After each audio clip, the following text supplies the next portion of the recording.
Hello and welcome back. This is video number 3, and this is all about what Google wants and the strategy. Now, we don't know exactly whether this is true or not, but based on the data that we have seen and based on the data that not only has worked for us, but for many others, is that Google likes brands. Now, it's not necessarily that they are particularly liking brands because brands make a lot of money or anything like that. But what we've realized are certain variables that make a brand stand out. So they don't exactly go out and tell people that they like brands, but based on the data that we've seen, we have seen brands rank better. So why is that? Why is it that Google seems to rank brands better? It's because brands last long term, and they oftentimes provide value. Remember, going back to what makes the visitors happy, it's the value that they are offering, right? At least the majority. So you'll notice that brands tend to have a really good following of fans that love their content. So why is that important? Well, their concern isn't really necessarily the brand, but giving people that are searching certain keywords on Google or YouTube, giving them what they want. Now, you'll notice that brands attract a consistent following as well. So Google likes it when they find that there's not only a good following, but a good engaging and good interaction. So their fans click and engage with their content more. And YouTube likes that. They love engagement. If you take a look at videos that rank really well, you'll notice commonality, and you'll notice that they have a lot of likes, they have a lot of comments. Essentially, they have engagement. And engagement is essentially the currency of YouTube. So whether somebody gets a bad comment or a good comment, a comment is a comment. A comment essentially, if you think about it, is worth about $1. Now, we're just saying that because it's like currency, engagement. Now, this means there is a higher CTR, or in other words, click-through rate. So if you have fans that really love a specific brand, they're most likely going to come back over and over again, right? So higher engagement is what Google likes to see. Higher engagement means that the fans really like the content. So this is based on the data that we have received and based on the data that we have observed. So the strategy here is to make sure that you look like a brand and you do backlinking like a brand. Make sense? So what does backlinking like a brand look like? Well, if you think about the visitors that are coming to that brand, they are looking at it, they're engaging with it, they're sharing it with their friends.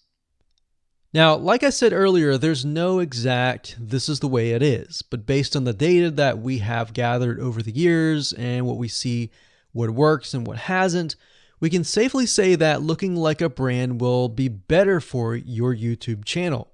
And of course, gathering a fan base and a good following that is interacting with your content is also key.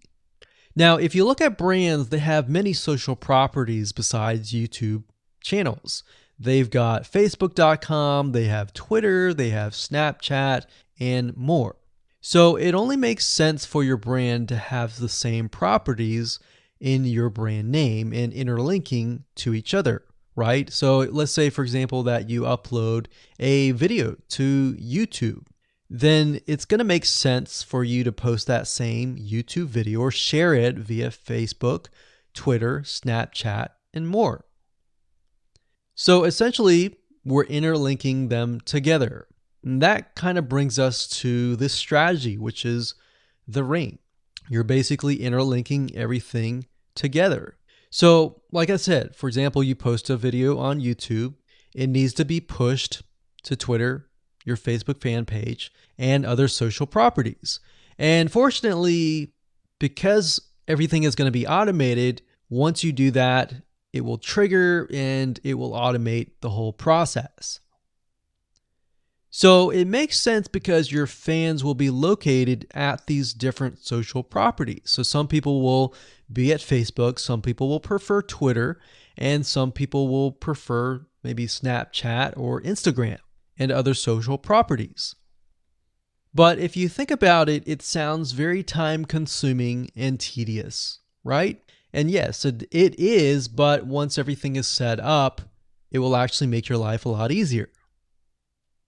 But like I said, don't worry, we're going to show you how to speed things up with a few dollars. So with that said, let's move on to video number 4. Hello and welcome to video number 8. This is all about testing and making sure that you understand how to test it to make sure that it works. Because I will say once these are set up, a lot of times, sometimes they work. A lot of times, sometimes one of the items throughout the line does not work. So I'm going to show you how to troubleshoot it. So whether you created the ring yourself or you hired somebody to do it, testing is very, very important. In fact, we outsource most of our rings, but yet we still have to go back and test it out.